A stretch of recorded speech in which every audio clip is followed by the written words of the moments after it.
होते हैं ना, इनका इनका जो इस्तेमाल होता है it depends on the context of the situation. ठीक है, सिचुएशन की क्या कॉन्टेक्स्ट जो होगा उस टाइम, एंड स्पीकर्स इंटेंशन। आप याद रखना कि ये जो मॉडल्स होते हैं इनका इस्तेमाल it depends on the context of the situation and the speakers intention. ठीक है, जैसे मैं आपको ऐसे समझाऊंगा, आई टोल्ड दैट आई डिड इश कम। ठीक है, सो यहाँ पर क्या इंटेंशन होगा स्पीकर का, उस लिहाज से मॉडल आएगा। ठीक है, तो यहाँ पर अगर विश है ना, विश अगर है then we will use wood. I told that I would come. ठीक है, अगर वो चाहता है। ठीक है,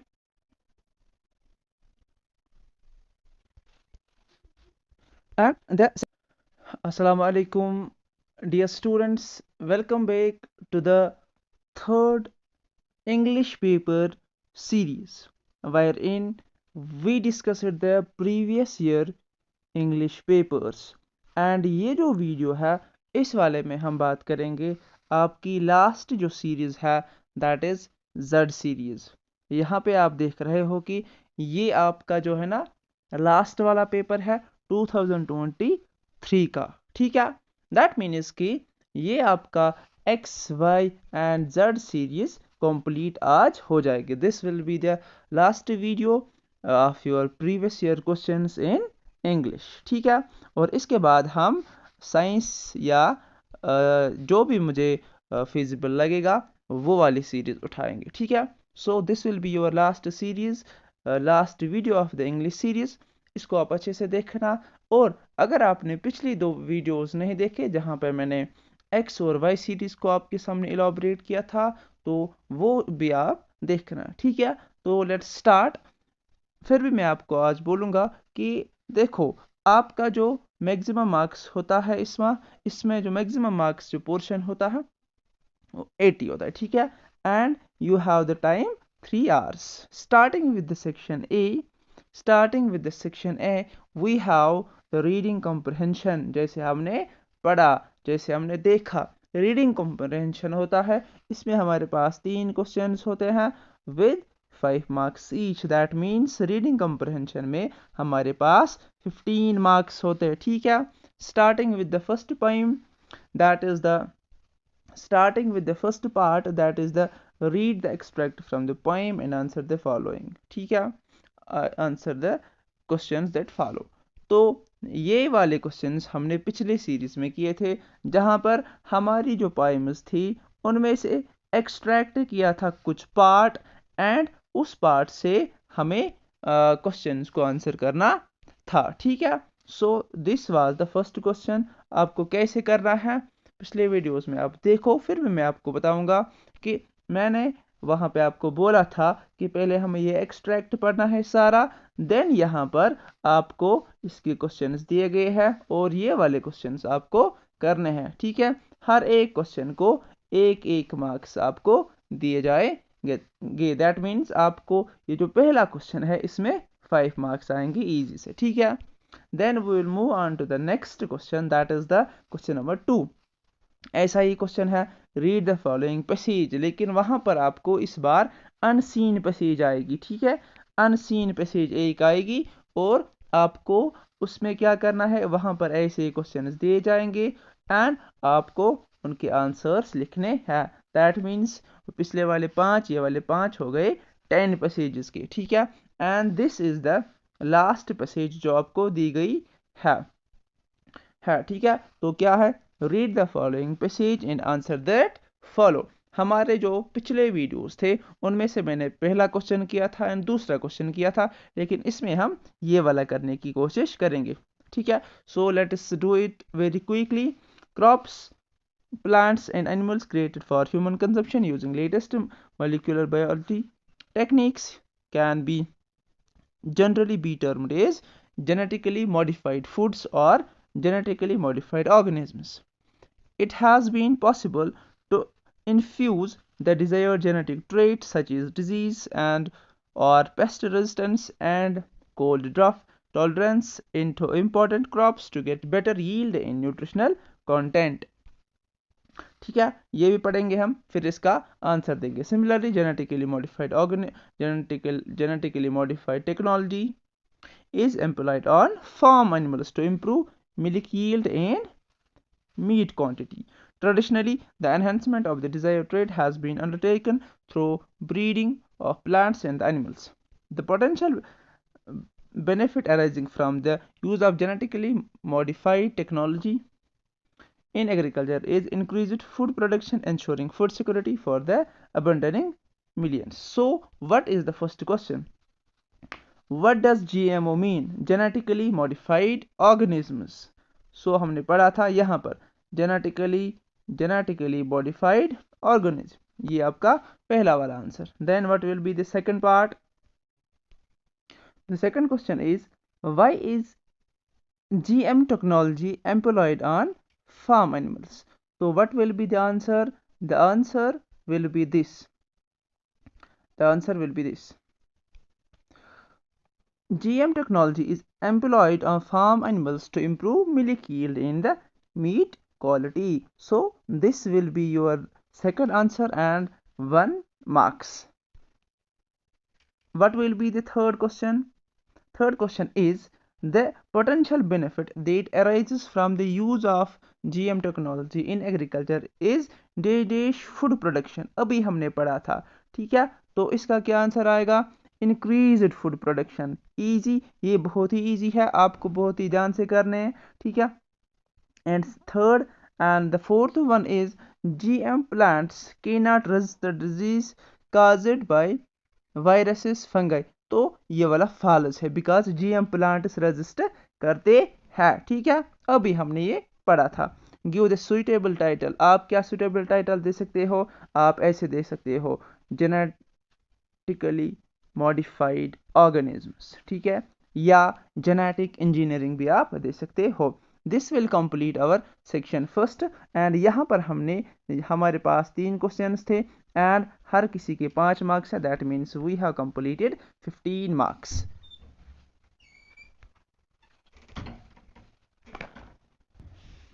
Now we have the section B and it is the grammar portion and this is very easy. पिछले वीडियोस में हमने देखा था और हमने इन क्वेश्चंस को अच्छे से किया था, ठीक है. अगर आपने वो वाला वीडियो नहीं देखा, पहले जाके वो देखना, आपको वहां से भी बहुत फायदा होगा, ठीक है. So let's start with the first question, that is the insert appropriate models given below in the following sentences. पहले आप याद रखोगे, ये जो मॉडल्स होते हैं ना, इनका जो इस्तेमाल होता है, it depends on the context of the situation, ठीक है. सिचुएशन की क्या कॉन्टेक्स्ट जो होगा उस टाइम, एंड स्पीकर्स इंटेंशन. आप याद रखना कि ये जो मॉडल्स होते हैं, इनका इस्तेमाल, it depends on the context of the situation and the speakers intention, ठीक है. जैसे मैं आपको ऐसे समझाऊंगा, आई टोल्ड दैट आई डिड कम, ठीक है. सो यहाँ पर क्या इंटेंशन होगा स्पीकर का, उस लिहाज से मॉडल आएगा, ठीक है. तो यहाँ पर अगर विश है ना, विश अगर है, then we will use wood. I told that I would come, ठीक है, अगर वो चाहता है, ठीक है.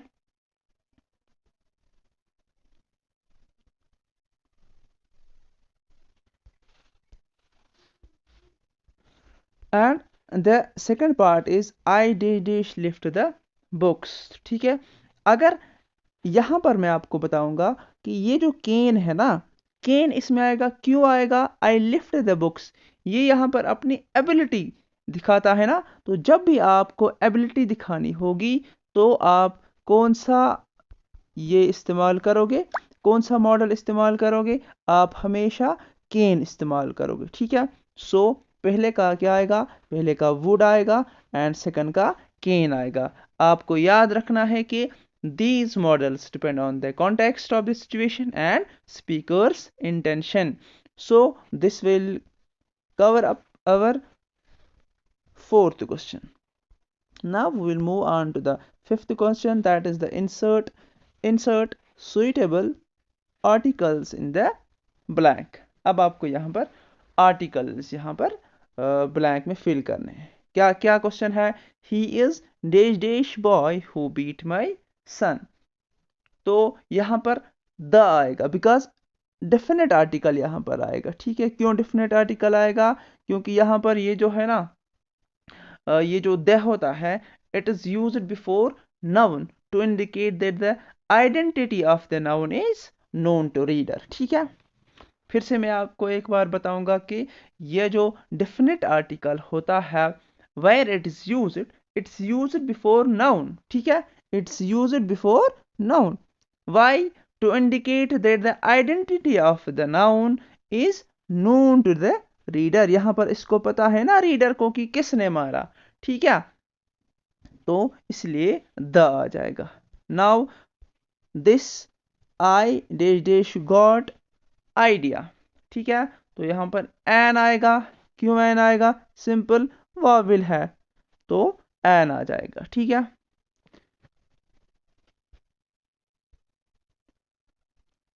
Now we have the question number 6 and join the following sentences by changing one of them into relative clause. So the question is मंजूर works for a company it makes shoes। हमें क्या करना है? हमें एक तो ये फुल स्टॉप यहाँ पर कैंसिल करना है और इसके बदले दूसरा एक यहाँ पर लगाना है रिलेटिव क्लास, ठीक है। तो हम ऐसे लिख सकते हैं मंजूर works for company that makes shoes. हुआ ना कंप्लीट। देन हमारे पास दूसरा वाला ये है कि I heard some news, the news astonished me. तो आप ऐसे लिखोगे I heard some news that astonished me. The news को आप काटोगे, ठीक है। Then we have the third question, that is the Arif is always idle, he was punished। ऐसे लिखोगे, कैसे आप लिखोगे? Arif is always idle who was punished, या Arif who was always idle was punished। कैसे? या आप एक सेंटेंस ऐसे लिखोगे Arif is always idle who was punished, या आप ऐसे लिखोगे Arif who was always idle was punished, ठीक है। This will complete our sixth question. We will move on to the seventh one and the question is change the narration, ठीक है। So she asked me if I knew her, ये वहां पर पहले से ही हमें दिया गया है। क्या दिया गया है?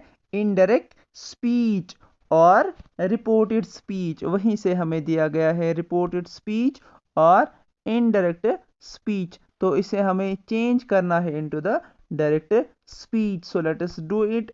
हम क्या लिखेंगे इसका आंसर? देखो वहां पर है she asked me if I know her, if I knew her, ठीक है।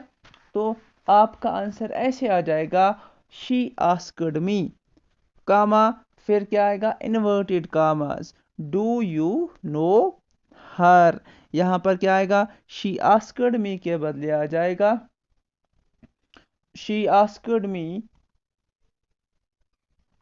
तो आएगा she asked to me, do you know her. ये आपका कंप्लीट करेगा, ठीक है, ये आपका सेंटेंस कंप्लीट करेगा। फिर से एक बार, she asked me if I knew her का क्या आएगा?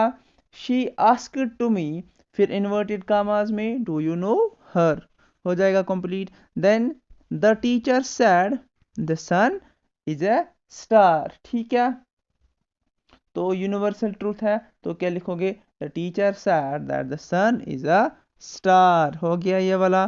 Then he said Maria is singing, तो क्या लिखोगे? ही said that Maria was singing. This will complete your question number 7। Then we have the question number 8।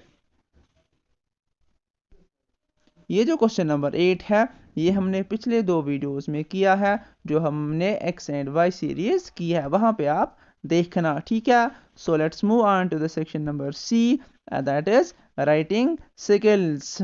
Writing skills में हमने पिछले 2 videos में भी ये वाला क्वेश्चन किया था, दैट मीन्स आपको वो वाला वीडियो जरूरी देखना है, ठीक है। Then these are the questions which we discussed in that video as well। so आप देखना ये सेम questions है जो हमने वहां पर डिस्कस किए हैं।